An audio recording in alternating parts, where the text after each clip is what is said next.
Hola, bienvenido a los recursos de identidad.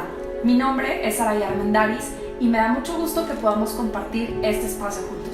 La serie que estás a punto de escuchar es de El Evangelio según San Marcos, donde con toda la influencia del apóstol Pedro vamos a aprender acerca de la humanidad de Cristo, cómo fue en la tierra y además de lo accesible que es Dios hace con nosotros y de lo fácil que es tener una relación con Él. Te invito a que medites en Él, a que lo compartas y a que realmente lo disfrutes y pueda ser una bendición para ti. Además te recuerdo que nos puedes encontrar en nuestras redes sociales. Nos puedes encontrar en Facebook, en Twitter, en Instagram y en YouTube. En todos estamos como @identidadslp. Además nos puedes mandar un correo a identidadslp@gmail.com. Esperamos que lo disfrutes y que pueda ser una bendición. Que estés muy bien, hasta luego. El día de hoy la predicación se llama Perder para ganar y tiene que ver con una de las preguntas, si no la pregunta más importante de nuestras vidas, porque define muchas cosas. La pregunta es, ¿quién es Jesucristo? Esa es la pregunta y el día de hoy el mensaje va a tratar acerca de eso. ¿Quién es Jesucristo? La manera en la que tú y yo respondamos a esa pregunta define nuestra eternidad, define nuestra vida terrenal, define el camino por el cual andamos y hacia dónde nos dirigimos. Y lo peor es que si respondemos erróneamente, el resultado es juicio divino, el resultado es pues la condenación eterna, en pocas palabras. Y lo interesante es que responder erróneamente, no estoy diciendo que si digo, ¿quién es Jesucristo? Pues era un pobre plebeyo, un don nadie, no es nadie, un tipo ahí que hizo una religión. Muchas veces creemos que responder erróneamente a esa pregunta simplemente es negar a Jesús y decir que Jesús no existió o que sus creencias no existen. A veces creemos eso. Pero hay algunos de nosotros que creemos que cuando la pregunta es ¿quién es Jesucristo? Y tú respondes, no, pues es un maestro, o no, es un ejemplo moral, o tal vez es un profeta humano, o no sé, es un buen tipo, o no sé, todas esas respuestas o cosas que se dicen acerca de Jesús, que si bien son verdad, no son verdades completas. Es decir, son verdades incompletas, son verdades inadecuadas. La respuesta correcta y la única respuesta correcta a esta pregunta está en Marcos capítulo 1, versículo 1. Ahí comenzamos esta serie, fue lo primero que hablamos y ahí me detuve un buen tiempo la primera semana que estudiamos acerca de Marcos, donde Marcos comienza el Evangelio diciendo, esta es la buena noticia acerca de Jesús, el Mesías, el Hijo de Dios. La respuesta correcta de quién es Jesús es el Mesías, el Hijo de Dios. Jesús es el Hijo de Dios, Jesús es el Mesías anunciado, Jesús es esa representación humana de Dios. Dios se hace hombre en Jesús. Los 4 evangelios fueron escritos con la firme finalidad de probar y demostrar estas dos verdades, que Jesús era el Mesías y que Jesús era el Hijo de Dios. Si vamos a Juan capítulo 20, versículo 31, vemos a Juan hablando de por qué se escribieron los evangelios. Juan 20, 31 dice, pero estas se escribieron, es más, vamos a ver desde el 30. Juan 20:30. Los discípulos vieron a Jesús hacer muchas otras señales milagrosas, además de las registradas en este libro. Pero estas se escribieron para que ustedes continúen creyendo que Jesús es el Mesías, el Hijo de Dios, y para que al creer en Él tengan vida por el poder de su nombre. Esta pregunta es el objetivo de este pasaje, y en este punto en la historia, si regresamos a Marcos capítulo 8, versículo 27, en este punto en la historia, los 12 ya han estado con Jesús 2 años y algunos meses. Es decir, ya han convivido, ya han aprendido, el ministerio de Jesús ya lleva 2 años, más de 2 años, y vemos cómo los apóstoles ya reconocen la deidad de Jesús. Ellos ya no tienen duda de la respuesta de quién es Jesucristo. Algunos teólogos denominan este pasaje como el punto más alto del Evangelio de Marcos. Es la joya de la corona en el Evangelio de Marcos. Independientemente de eso, inmediatamente después de esta joya de la corona viene la reprimienda más grande de Jesús.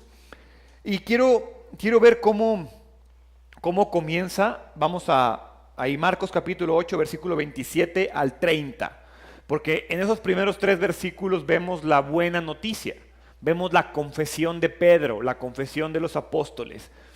Marcos 8, 27 al 30 dice: Jesús y sus discípulos salieron de Galilea y fueron a las aldeas cerca de Cesarea de Filipo. Mientras caminaban, él les preguntó: ¿quién dice la gente que soy? Bueno, contestaron, algunos dicen Juan el Bautista, otros dicen Elías y otros dicen que eres uno de los otros profetas. Entonces les preguntó: ¿y ustedes quién dicen que soy? Pedro contestó: tú eres el Mesías. Pero Jesús les advirtió que no contaran nada acerca de él. Jesús les hace el examen final a sus discípulos.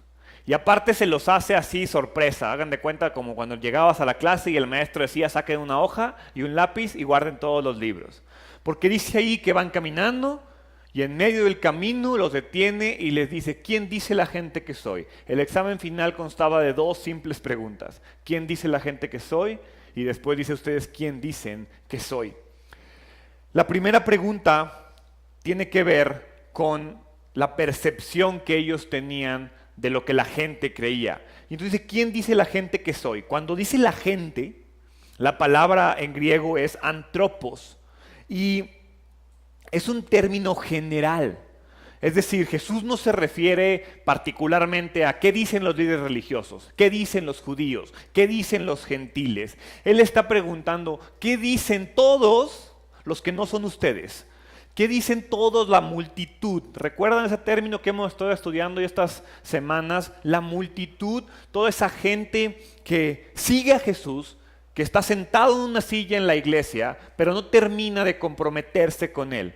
Entonces, a esos es importante que sepamos cómo ellos definen a Jesús. Y entonces les dice: ¿qué onda con esa gente? ¿Qué dice la multitud? ¿Quién dice la multitud que soy yo? ¿Quién dice o qué dice toda esa gente que no está comprometida al 100%? Toda esa gente que no me ha entregado su vida. ¿Quién dice que yo soy? ¿Sí? Ahora, importante, Jesús ya sabía la respuesta. O sea, no les está preguntando como: a ver, pásenme el chisme. Si vamos a Juan, capítulo 2, versículo 24. Juan 2:24 dice: pero Jesús no confiaba en ellos, porque conocía todo acerca de las personas. No hacía falta que nadie le dijera sobre la naturaleza humana. Él sabía lo que había en el corazón de cada persona. Él lo que está buscando al hacerle esta pregunta a los discípulos es decirle: a ver, todos los individuos que no están comprometidos conmigo, todos esos que me siguen por mis milagros y las enseñanzas, pero que no creen que yo soy el Hijo de Dios, ¿qué creen? Si yo no soy el Hijo de Dios, entonces ¿quién soy? Y entonces los apóstoles lo que empiezan a aprender en este momento es la diferencia y el contraste que existe entre la percepción y la verdad. Y entonces dan muchas respuestas. Por ejemplo, dicen: no, algunos dicen que eres Juan el Bautista. ¿Recuerdan cuando hablamos de que Herodes temía que Jesús fuera la reencarnación de Juan el Bautista? Entonces Herodes era de los que decía que era Juan el Bautista. Algunos decían que era Elías. ¿Y Elías qué onda? Elías era esa profecía, se decía que Elías iba a volver a la tierra y iba a presentar el camino del Mesías. Era alguien que Dios prometió que iba a enviar antes de Jesús. Y después en algunos pasajes más adelante se ve que Jesús le llama la atención a la gente diciéndose que ni siquiera se dieron cuenta que la reencarnación o la vuelta de Elías era Juan el Bautista. Juan el Bautista fue quien preparó el camino para el Mesías. También lo llaman uno de los profetas. Pues sí, eres uno más. Eres un buen tipo. Eres un buen maestro. ¿Sí? Lo interesante es que a pesar de todos los milagros, a pesar de todo lo que había hecho Jesús en la vida, en esos 2 años y meses de estar enseñando, las personas seguían sin creer en Él. Son de esas cosas que a mí me sorprende, porque se me hace muy difícil que vieran tantos milagros y no creyeran, pero la realidad es que tú y yo hacemos exactamente lo mismo. Sí, tal vez no vemos a Jesús convertir el agua en vino, tal vez no vemos a Jesús levantar a los muertos, sanar ciegos, sanar sordos, darle el habla a los mudos. Sí, tal vez no lo vemos.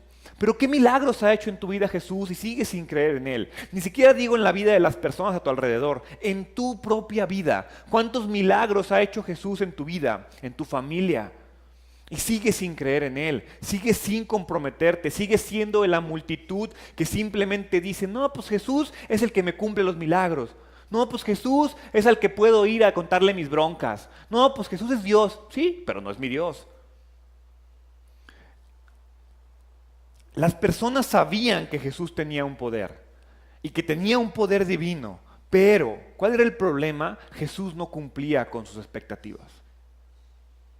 Y yo creo que ese es el ejemplo perfecto de muchos de los que estamos aquí y que no nos terminamos de comprometer con Jesús. Como Jesús no cumple con nuestras expectativas, es decir, no me da lo que yo quiero, no lo hace cuando yo lo quiero, no cumple lo que me dijeron que me iba a hacer, ¿sí? Entonces, no es Dios, y mucho menos es mi Dios. Porque si fuera mi Dios, Jesús me daría un trabajo donde tuviera que ganar mucho sin hacer nada, porque Jesús me daría la pareja más hermosa del universo, porque Jesús no me tendría así medio feíto, estaría así guapo, esbelto, así, no. Como Jesús no nos da lo que queremos, entonces cuestionamos que Jesús sea real. Y eso es lo que hacía la multitud, porque la multitud no tenía ningún problema en recibir los milagros y las bendiciones de Jesús. Su problema era que como no venía a liberarlos, como no venía a librarlos del régimen de los romanos e instaurar un nuevo reino terrenal, no, entonces no es el Mesías, porque el Mesías, no, si fuera el Mesías ya estuviera matando a los romanos. Este no es el Mesías, es un buen tipo solamente, con poderes divinos, pero no es mi Dios. Tú y yo hacemos lo mismo, idealizamos la forma en la que queremos que Dios se comporte. Y como no se comporta de esa manera, tenemos broncas con Dios. La segunda pregunta. ¿Y ustedes quién dicen que soy? Jesús se enfoca en ello.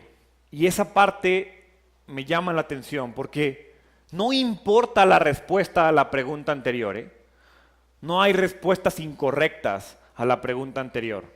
Yo creo que todos aquí conocemos 1001 respuestas acerca de lo que la gente dice de Jesús. Entonces, cualquier cosa que tú pongas en la respuesta número 1 del examen, simplemente es cultura general para el maestro.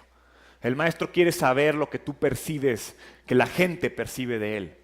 La verdadera pregunta y de la cual depende la calificación es ¿quién dicen que soy? Y es una respuesta que no importa lo que los demás piensen, lo que importa es lo que tú pienses y lo que tú creas en verdad.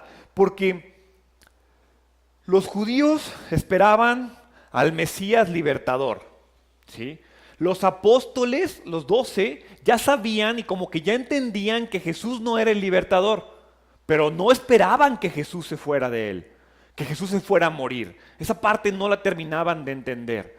Si los líderes religiosos, no se diga, los líderes religiosos para nada embonaban en lo que ellos esperaban, ¿sí? Porque a fin de cuentas, todos ellos cuestionaban quién era Jesús y tenían 1000 respuestas, pero la verdaderamente importante es la que tú tengas. Mi eternidad, mi destino no depende de lo que mi esposa o mis hijos crean de Jesús. Depende de lo que yo crea de Jesús. Me va a decir, ¿cómo, Gerardo? Entonces no tengo responsabilidad de enseñar a mi familia. Claro que sí, pero ¿de qué sirve que tú enseñes a tu familia si tú no lo crees? Porque ¿sabes qué va a pasar? Es cuando entramos en esa incongruencia. Hijo, Dios dice que no mintamos. Aprende eso. Papá, te buscan, dile que no estoy. No estoy, no quiero ir con tu mamá, no te preocupes. Me siento mal, dile eso.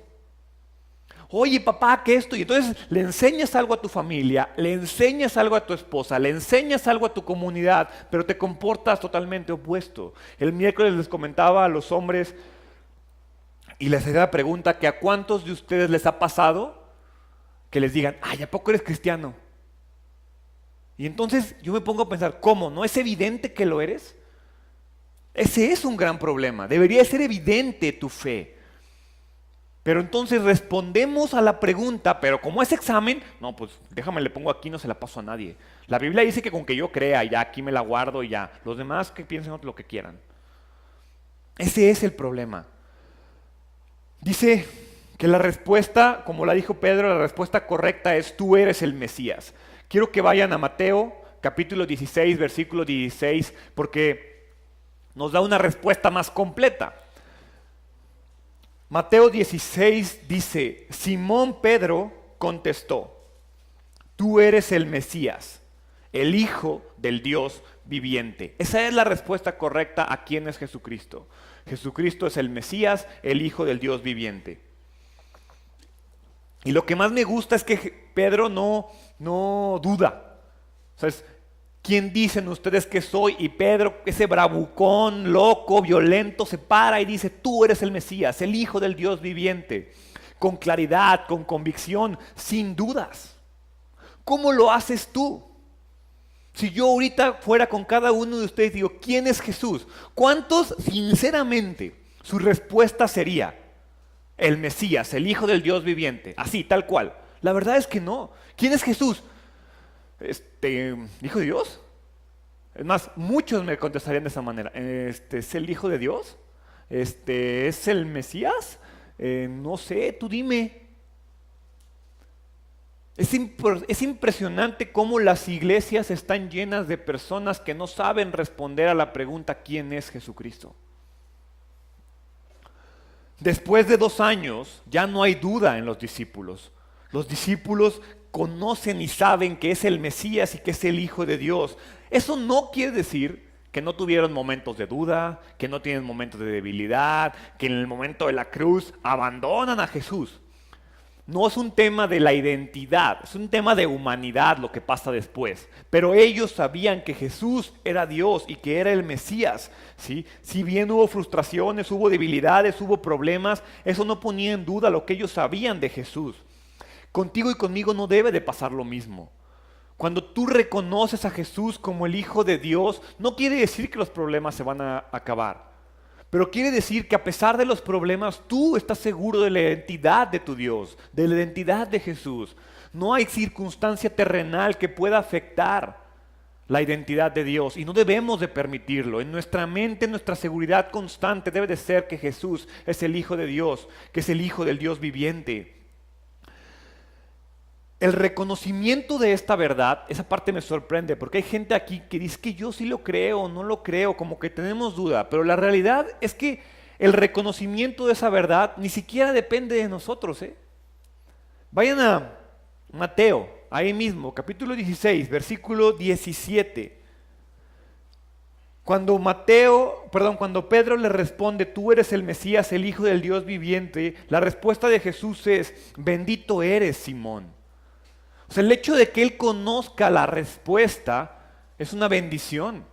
Dice: bendito eres, Simón, hijo de Juan, porque mi Padre que está en el cielo te lo ha revelado. Es decir, tú no lo descubriste, ¿eh?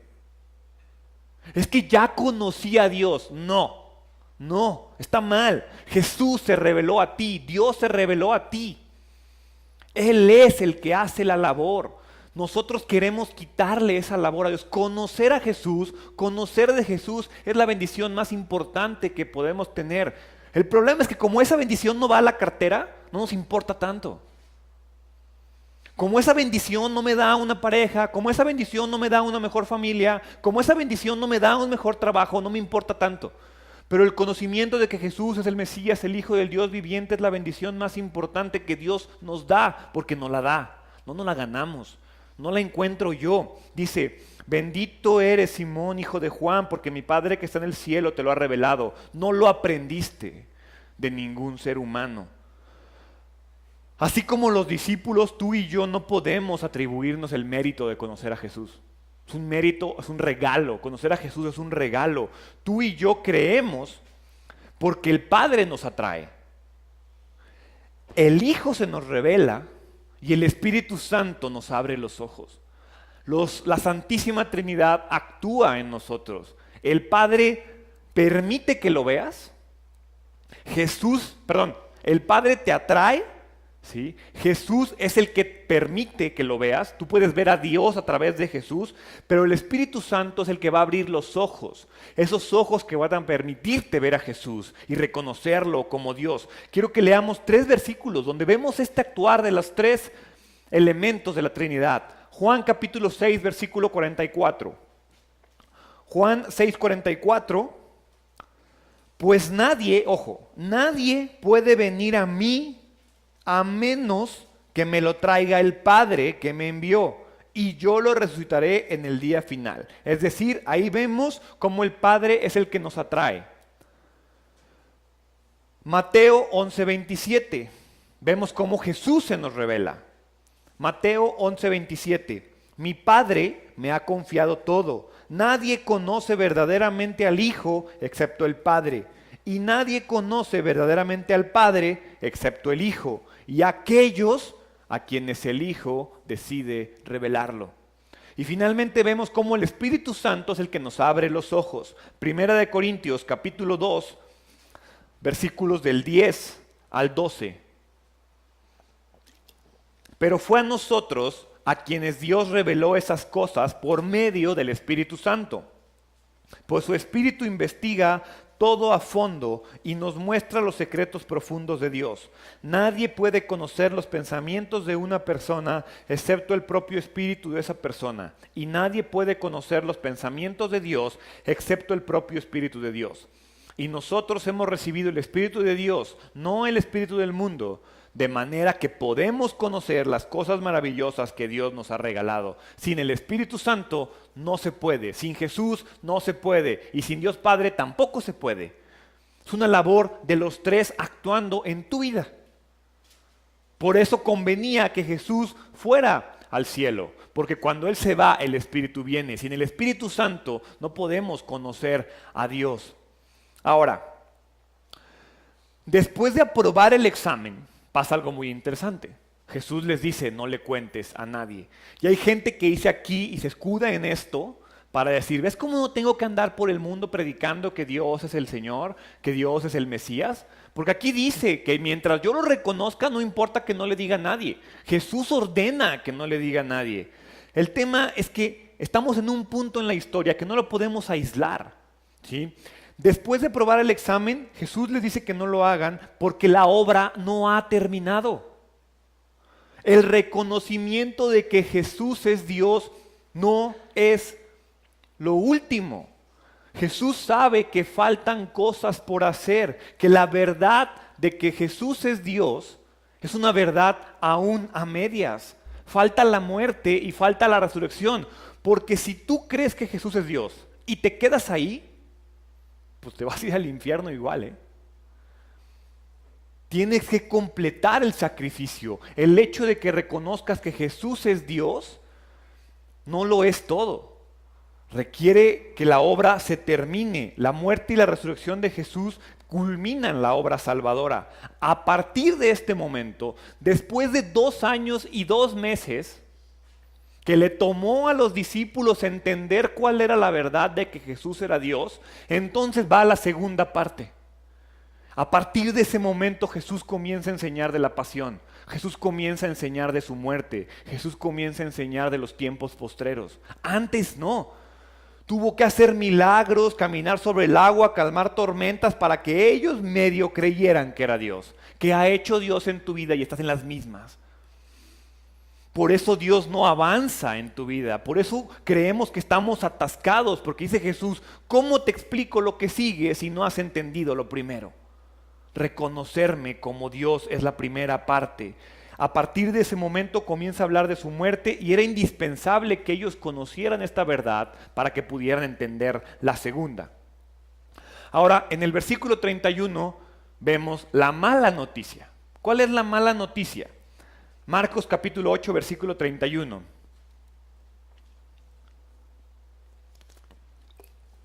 Entonces Jesús comenzó a decirles que el Hijo del Hombre tendría que sufrir muchas cosas terribles y ser rechazado por los ancianos, por los principales sacerdotes y por los maestros de la ley religiosa.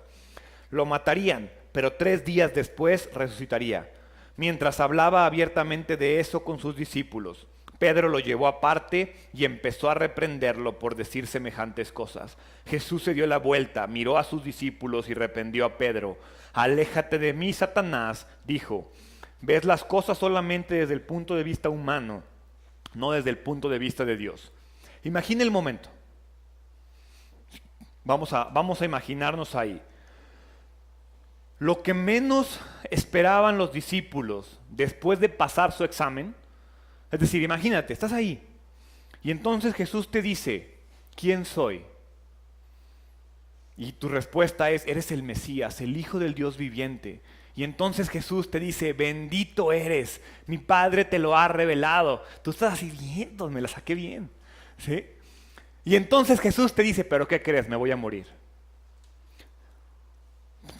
O sea, imagínate ese momento. O sea, muchas veces decimos, ay, Pedro, ¿cómo reaccionas de esa manera? Estás bien loco.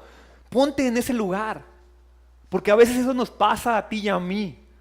Creemos una verdad y de repente se pone fea la cosa después de esa verdad y nos enojamos y nos violentamos. Y ay, Jesús, ¿por qué no haces las cosas como yo quiero? Ya creo en ti. Haz las cosas que yo digo. Así nos comportamos, somos exactamente iguales que Pedro, ¿sí? Ellos ya sabían que era el Mesías, pero no podían comprender aún por qué debía de morir, por qué debía de padecer. Dice ahí, el Hijo del Hombre tendría que padecer. Es decir, es un término, el término tendría, algunas Biblias, la Reina Valera dice necesita. Este término indica el que es un propósito divino, que el hecho de que Jesús tuviera que padecer, sufrir, morir, ¿sí? Era el propósito. Jesús no vino a la tierra a hacer milagritos. Jesús no vino a la tierra a enseñarnos. Jesús no vino a la tierra a demostrar que era Dios. Jesús vino a la tierra a morir por nuestros pecados. Por eso vino. De nada sirve que conozcas todo lo anterior si no reconoces que eres un pecador y que necesitaste la muerte de Jesús para poder relacionarte con Dios.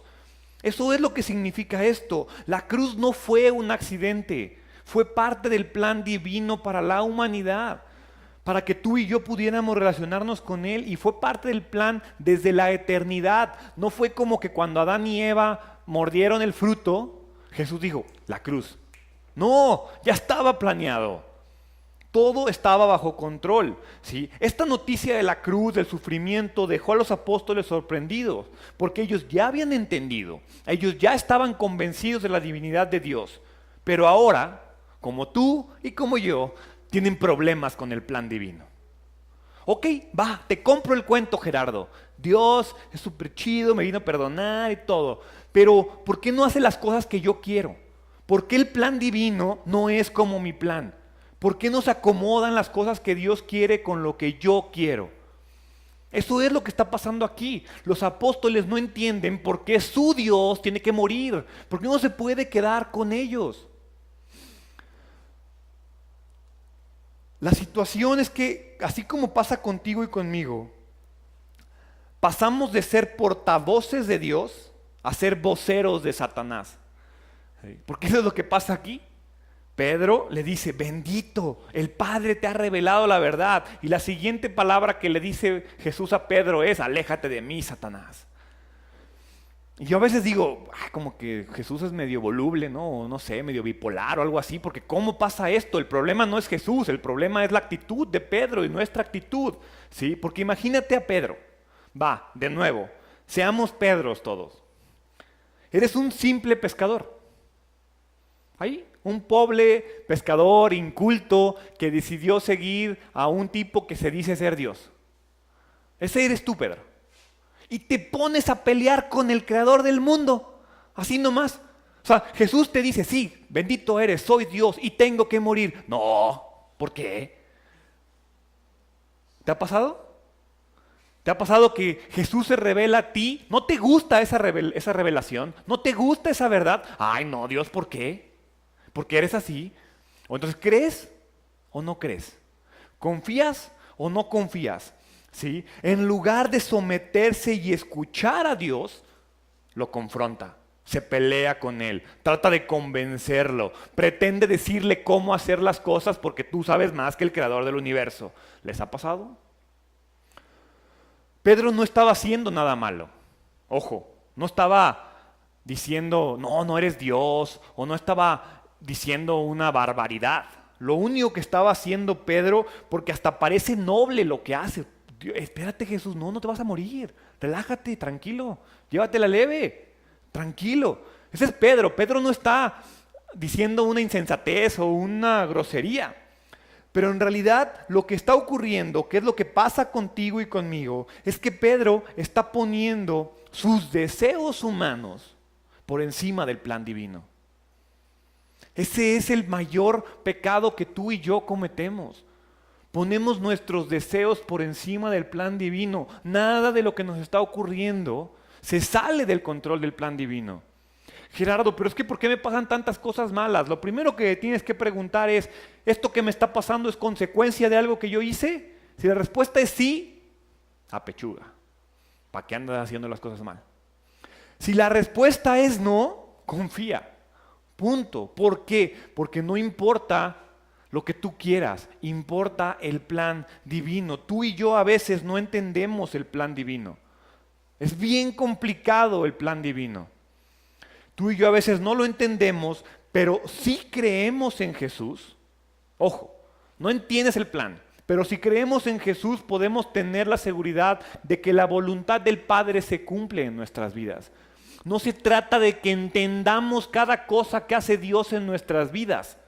Se trata de que creamos que todo lo que pasa es parte de la voluntad y del plan perfecto para Dios. Los discípulos creían que estaban recibiendo malas noticias. La realidad es que estaban recibiendo la mejor noticia que el universo podía recibir, que era la muerte de Jesús y el perdón de sus pecados a través de ella. Después de la confesión de Pedro, entonces sí viene la joya de la corona del Evangelio. Después de que Pedro confiesa quién es Dios y después de que Pedro pone sus deseos por encima del plan divino, Jesús hace un llamado. Y me gusta porque este llamado lo hace a creyentes y no creyentes. Este llamado lo hace a discípulos y se lo hace a la multitud. Jesús invita a todos los pecadores, desde ese punto y para la eternidad, a aceptar con fe salvadora su identidad y la razón de que estuviera aquí. Invita a todos a seguirle como sus discípulos. Invita a todos a que lo reconozcamos como Mesías, como Señor y como Salvador. Y esa invitación te la está haciendo hoy también a ti. Y te la ha hecho muchas veces. Es una invitación abierta. En contraste con mucho de lo que se enseña en las iglesias hoy en día.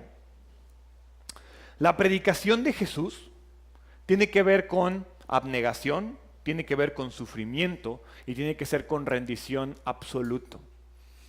El miércoles platicaba con los hombres al respecto del tema de que nos debemos abandonar a Cristo. Es un término muy difícil. Y les decía que todavía como hombres es más complicado porque una mujer más fácilmente se abandona a Dios. ¿Por qué? Porque la mujer está diseñada para confiar en un hombre. La mujer está diseñada y está planeada para abandonarse a su marido. Cuando el marido no cumple, como muchas veces nos pasa, la mujer fácilmente se abandona a Dios. Por eso las iglesias católicas, cristianas, budistas, las que tú quieras y gustes, siempre hay más mujeres. Cuéntense. Seguro hay más mujeres. Es más fácil para la mujer hacer esto que para el hombre. Abandonarse, rendirse absolutamente a Dios, se nos complica. Más a los hombres, pero también a las mujeres.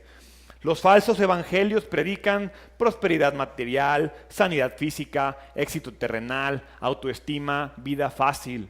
Hay gente que me ha llegado a decir, no, es que los trancazos están bien buenos los domingos. Le digo, pues es que así es.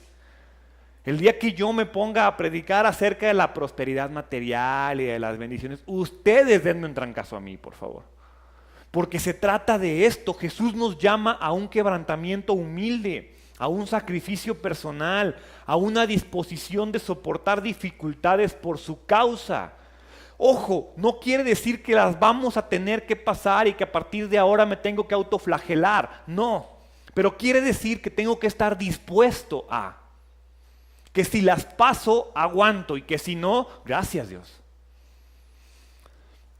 Este sermón refleja el carácter de una fe que salva, refleja el carácter del costo de ser un seguidor de Jesús, del costo de ser un discípulo. El evangelio de Jesús no tiene nada que ver con satisfacción de necesidades. El evangelio de Jesús no tiene nada que ver con que Dios nos dé lo que queramos. No es un evangelio de creencia sencilla, de creencia fácil. Es un llamado a la entrega total y a un compromiso sin reservas. No me guardo nada, todo se lo doy. La última parte del capítulo 8 de Marcos se puede ordenar en 3 ideas. Primero, ¿cuál es el principio de un verdadero discípulo? ¿Cuál es el principio del verdadero discipulado? Marcos 8:34. Entonces llamó a la multitud, no nada más se quedó con los discípulos, el llamado es para todos. Entonces llamó a la multitud para que se unieran a los discípulos y dijo: si alguno de ustedes quiere ser mi seguidor, tiene que abandonar su manera egoísta de vivir, tomar su cruz y seguirme. Y me encanta esa traducción, porque la Reina Valera dice: si alguno quiere venir en pos de mí, niéguese a sí mismo, tome su cruz y sígame. Eso es lo que dice. Ay, niéguese a sí mismo. ¿Y eso qué quiere decir, Gerardo? Ahí dice muy claramente, tiene que abandonar su manera egoísta de vivir. Eso es negarse a sí mismos. Es fundamental que tú y yo entendamos que el plan de redención de Dios requiere un sacrificio por el pecado. Jesús se vino a morir. Jesús vino a morir por nosotros. Ese es el sacrificio que Dios da. Pero no es como que ya muere y todos somos justificados. No. Requiere que tú y yo sacrifiquemos nuestra antigua manera de vivir. No podemos esperar recibir el sacrificio de Jesús y no hacer nada al respecto. Tenemos que sacrificarnos a nosotros mismos. Tú y yo incorrectamente creemos que la muerte de Jesús es todo lo que se requiere. Nos han enseñado mucho tiempo que solo la muerte de Jesús es suficiente. Sí, pero también requiere que tú y yo muramos con Él. Dice la Biblia en Gálatas capítulo 2, versículo 20. Mi antiguo yo, ¿sí? Gerardo pecador, loco, desquiciado, mi antiguo yo ha sido crucificado con Cristo. Ya no vivo yo, sino que Cristo vive en mí. Así que vivo en este cuerpo terrenal, confiando en el Hijo de Dios, quien me amó y se entregó a sí mismo por mí. Para ser declarados justos por medio de la muerte de Jesús se requiere otra muerte, la mía. Si yo no muero, la muerte de Jesús no sirve para mí. Ojo, para mí. Para quien decide morirse por Jesús, sí, pero para mí no sirve. Dice ahí, tienen que abandonar su manera egoísta de vivir, negarse a nosotros mismos. Negarse a nosotros mismos es la palabra apernomai, que quiere decir no tener relación con, repudiarse por completo. Eso significa negarse a nosotros mismos. Renunciamos a nuestras vidas por causa de Jesús. Abandonamos nuestra justicia por causa de Jesús. Dejamos nuestro pecado por causa de Jesús. Nos sometemos a sus propósitos por causa de Jesús. ¿Qué significa esto? Número 1, reconocer que tú y yo no podemos hacer nada para ganarnos la salvación. Eso es lo primero que tenemos que hacer. La gracia no se extiende a quien cree que no la necesita. Si tú no crees que necesitas la gracia no la vas a recibir. Lo primero que hay que decir es: yo necesito de la gracia, yo necesito más de ti, yo quiero más de Dios. Eso es lo primero. Y lo segundo es arrepentirse del pecado y de nuestras ambiciones egoístas. Porque no se trata solo de: ay Dios, yo te reconozco como mi Señor y Salvador, amén, gloria a Dios, pum, al cielo. No. Así no funcionan las cosas. Se trata de que dejemos de ser esclavos del pecado. De que dejemos nuestro pensamiento loco y sin sentido para ser esclavos de Dios. Dice la Biblia que no podemos ser esclavos de dos personas, no podemos ser esclavos del dinero, no podemos ser esclavos de la pareja, no podemos ser esclavos del novio, de la novia, del hijo, de la hija. Tienes que ser esclavo de Dios y punto. Filipenses 1:21 dice, pues para mí vivir significa vivir para Cristo y morir es aún mejor. Vivir significa vivir para Cristo. Cuando dice ahí tomar su cruz, es un símbolo de muerte, de vergüenza, de agonía, de sufrimiento. Tú y yo hoy decimos, ay sí, es la cruz que me tocó vivir, como si fuera una cosa que agarro y me pongo encima y ahí le traigo mi cruz. No, la cruz es vergüenza, la cruz es sufrimiento. El que quiere ser discípulo de Jesús, en lugar de buscar prosperidad y comodidad, debe estar dispuesto a sufrir persecución, rechazo y dificultades post-Cristo. La pregunta es, ¿estás dispuesto? ¿Estás dispuesto a esto? La cruz es una metáfora, ¿sí? Es una metáfora del precio que deberíamos estar dispuestos. La realidad es que ninguno de nosotros va a ser crucificado, Ninguno, te los aseguro. Pero deberíamos estar dispuestos. Cuando dice ahí, toma la cruz y sígueme, seguir es obedecer, una obediencia leal. Un discípulo verdadero requiere obediencia continua al Señor. Una vida de obediencia no es hago algunas cositas. Una vida de obediencia es una realidad no negociable de un verdadero cristiano. Es una manera de vivir. Muy importante, la negación. Tomar la cruz, obedecer a Dios, no son pasos para la salvación. ¿Sí? Hay gente que dice, no, pues yo ya creo y ya lo obedezco, pues ya soy salvo. No. Son resultados de nuestra fe. Por eso es bien importante que primero reconozcas que Dios es el Mesías y que Jesús es el Mesías y que Jesús es el Hijo de Dios. Porque solo hasta que lo reconocemos nos podemos rendir ante eso. Si no, no lo vas a poder. Si no lo terminas de creer, si no lo terminamos de entender, siempre vamos a chocar con pared. No vamos a poder avanzar. Porque no te puedes rendir a nadie si no lo reconoces como tu Dios. Después viene la paradoja del verdadero discípulo. Marcos 8:25 al 37 dice, 8:35 al 37, perdón. Si tratas de aferrarte a la vida, la perderás. Pero si entregas tu vida por mi causa y por causa de la buena noticia, la salvarás. ¿Y qué beneficio obtienes si ganas el mundo entero, pero pierdes tu propia alma? ¿Hay algo que valga la pena más que tu alma? El Señor está explicando la naturaleza del verdadero discípulo y usa esta enseñanza. Usa esta paradoja. El significado es muy claro. Lo apunté porque no quería que se me fueran las palabras mal.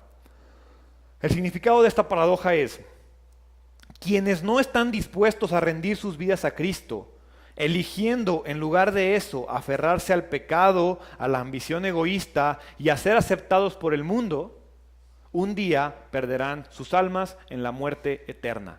Eso es lo que significa. Quienes no están dispuestos a rendir su vida a Cristo, eligiendo en lugar de eso aferrarse al pecado, a la ambición egoísta y a ser aceptados por el mundo, un día perderán sus almas en la muerte eterna. Las riquezas, el respeto, los honores que esta vida puede recibir, es lo único que vamos a recibir. Y eso, algunos. No significa nada si no morimos y si morimos separados de Cristo. Lo verdaderamente importante, siempre lo hemos dicho, es la eternidad. A Dios le importa más tu carácter, tu eternidad, que tu placer y tu bienestar y que estés a gusto y que te la lleves tranquilo. Parecería absurdo que pensar que alguien puede perder su eternidad por unas cuantas décadas de autocomplacencia. Pero así somos. ¿Por qué somos así? Porque no somos capaces de dimensionar lo que la eternidad significa. Ese es el poder de nuestra pecaminosidad. El pecado lo que hace en nuestras vidas es decirnos: no te preocupes por mañana, dale hoy, dale vuelo a la hilacha, hoy es lo importante, la eternidad. ¿Y si ni llega? Eso es lo que hace el pecado. Tú y yo sacrificamos eternidad por décadas de placer. Y digo placer entre comillas. Finalmente, viene el castigo para el falso discípulo. Marcos 8:38. Si alguien se avergüenza de mí y de mi mensaje en estos días de adulterio y de pecado, el Hijo del Hombre se avergonzará de esa persona cuando regrese en la gloria de su Padre con sus santos ángeles. Ojo, no está hablando de incrédulos, está hablando de falsos discípulos. ¿Qué significa avergonzarse? Despreciar, rechazar o negarse a aceptar. Las únicas personas que se salvarán son aquellas que se avergüenzan de sí mismas, pero no se avergüenzan de Jesús. El miércoles platicaba con los hombres y les preguntaba, ¿quiénes de los que están aquí se avergüenzan de Jesús? Levanten la mano. ¿Quién se avergüenza de Jesús? Muy bien. Hombres, esperaría que hubieran levantado la mano y les expliqué que sí lo hacemos. Ahora, pregunta, ¿quién por pena o vergüenza al menos una vez no le ha predicado el evangelio a alguien cuando ha tenido la oportunidad? Levante la mano. Todos nos hemos avergonzado de Jesús.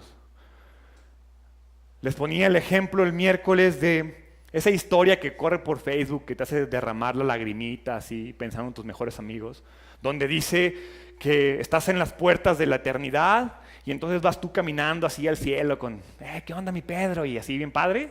Entonces volteas para atrás y ves a tu mejor amigo y tu amigo así sufriendo, se lo está llevando el diablo. ¿Por qué no me predicaste? Y tú, sufriendo. Claro que no, eso no va a pasar, ¿sí? La realidad es que si no le predicaste a alguien por vergüenza, tú vas a estar en el infierno.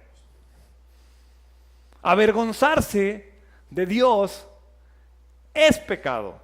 ¿Cuántos de aquí le han pedido perdón a Dios por avergonzarse de Él? ¿Ven el problema? Ese es el problema, no lo entendemos, no somos conscientes de eso.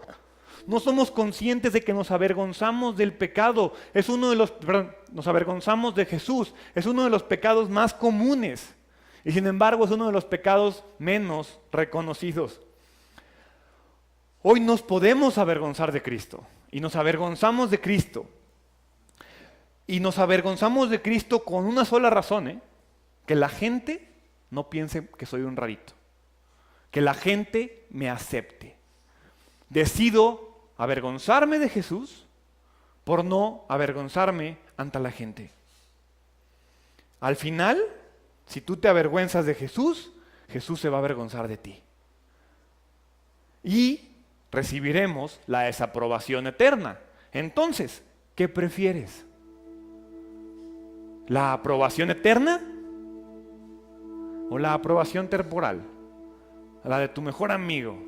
La del cuate que va a creer que eres medio rarito. La del que te dice aleluyo. ¿Qué prefieres? Todo esto, ojo, y es bien importante porque no quiero que me malentiendan. Todo esto no significa que ser cristiano es una vida de sufrimiento, de autoflagelación, de dolor, de que nada nos va a satisfacer, de que siempre vamos a estar tristes, solos, de que nadie nos va a querer, de que no vamos a encontrar a nuestra pareja, a que vamos a tener hijos malcriados, porque pues así somos. Eso no significa, y eso no es lo que les estoy diciendo el día de hoy.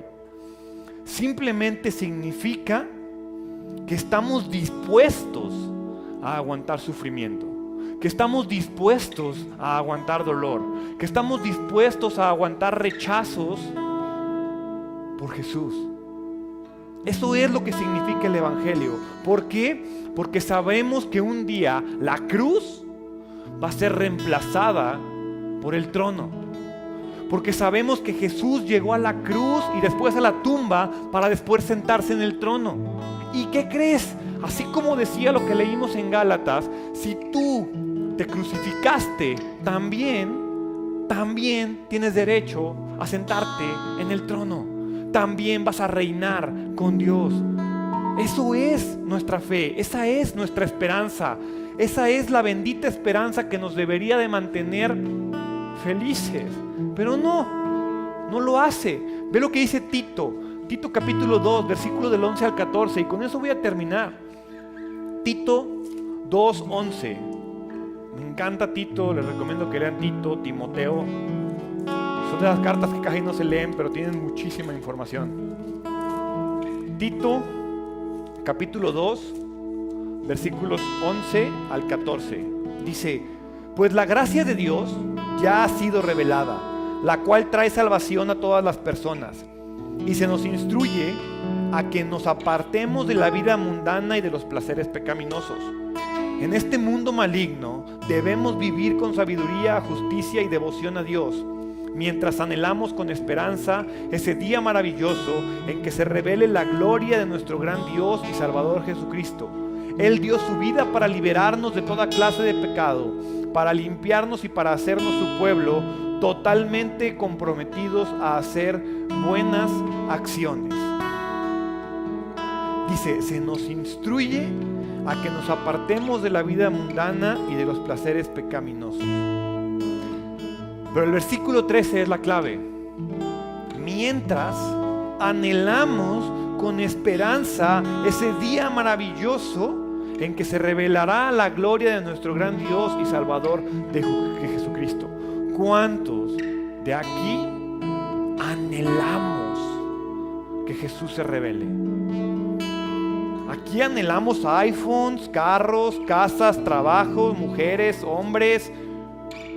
No sé, anhelamos muchas cosas. Pero ¿cuántos anhelamos con esperanza ese día maravilloso en que se revele la gloria de nuestro gran Dios y Salvador Jesucristo? Porque mientras esperamos, no nos debemos de avergonzar de Cristo. Mientras esperamos, no nos debemos avergonzar de su palabra. De la misma manera que Jesús no se avergüenza de llamarte hermano, a pesar de tus pecados. De la misma manera en que Dios no se avergüenza de llamarte tu Dios. Jesús dice, yo soy tu Dios. Él no se avergüenza de ti. ¿Por qué nosotros sí nos avergonzamos de Él? Para un no creyente, ojo, para un no creyente, la seguridad del juicio de Dios es algo, debería de ser algo aterrador, pero no lo es. Alguien que no cree debería de saber que se va al infierno, pero pues no lo ven. Ahora, mi problema no es con los no creyentes. Dios lidiará con ellos. Mi problema es con los que dicen ser creyentes. Porque si eres creyente, no te preocupes. Allá vamos, dice la Biblia, vamos por el camino, dicen los refranes, arrieros somos y en el camino andamos. Los que creemos, ahí vamos, avanzando. Si tú eres de los que dicen creer, dice ahí, vivir con sabiduría, devoción a Dios, apartarnos de la vida mundana y de los placeres pecaminosos. Si tú eres de los que ya obedeciste la invitación, de los que ya escuchaste la invitación del Evangelio, de los que ya aceptaste a Jesús con fe humilde y con arrepentimiento, no hay bronca, síguele. Va a haber sufrimiento, va a haber complicaciones, sí. Entonces, esto no es para los que ya creen, y esto tampoco es para los que no creen. Esto es para los que no han tomado una decisión. Dice ahí, en el versículo 8, pero capítulo 8, versículo 34. Entonces llamó a la multitud para que se uniera a los discípulos y dijo, si alguno de ustedes quiere ser mi seguidor, tiene que abandonar su manera egoísta de vivir, tomar su cruz y seguirme. La pregunta es, ¿aceptas la invitación? ¿Por qué no cierras tus ojos? Dios, gracias. Gracias por invitarme una vez más. Gracias porque sé y creo que tú no te avergüenzas de mí. Que mi pecado me ha alejado de ti, pero enviaste a tu Hijo a morir. Que tu Hijo es el Mesías, que tu Hijo es el Hijo del Dios viviente. Y creo y me comprometo a aceptar la invitación de no avergonzarme de ti, de vivir mi vida con el estandarte de mi fe, de caminar con fe, de caminar en el camino que tu Hijo trazó para mí. Te doy gracias y te reconozco no solo como Dios, sino como mi Señor, como mi Salvador. Me niego a mí mismo, tomo mi cruz, estoy dispuesto a seguirte y a obedecerte. Te doy gracias, Padre, por mi vida, gracias por la vida de mis hermanos y gracias porque nos das el privilegio de aferrarnos a ti, de vivir una vida conforme a tu palabra. Gracias por la eternidad, Padre. Gracias por darnos acceso a ella, por creer en ti. Gracias por morir por mí y por mis pecados. En el nombre de Jesús.